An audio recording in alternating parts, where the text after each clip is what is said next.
Today we're working on block number 6, the pretty star. This one is done very much like the 3 stars we did in an earlier video.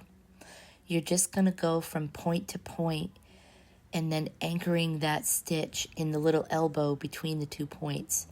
So bring your needle up on your first point, bring it down at the second point, and then bring your needle back up in what I'm calling the elbow in the middle of the 2 points. Pull it taut but not too tight, and then insert your needle on the other side of the thread to anchor it.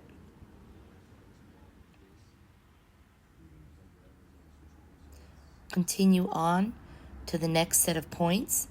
Bring your needle up at the point you just completed. Skip all the way over to the next point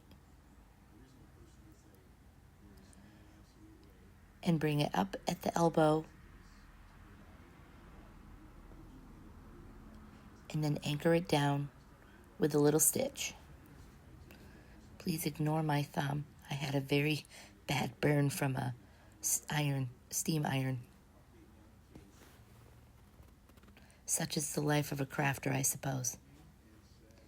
And I'm still dealing with this sore throat. Let's speed this up a little.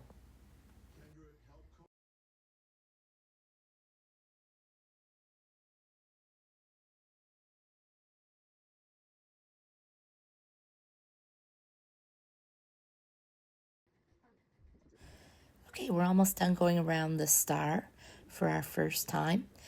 After that, we're going to fill in a second time. So we're going to go around the star a second and even third time.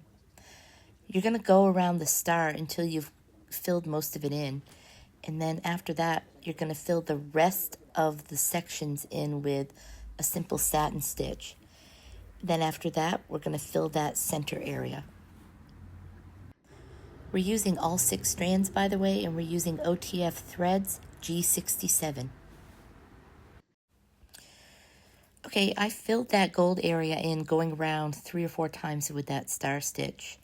When it got to the point where I had to fill more of the gold section in, I did a simple satin stitch. Then I decided to fill the inner parts in with green and orange French knots. I think it's really pretty, and I really like how it came out. Join us in our next video, and we'll tackle this grapevine wreath.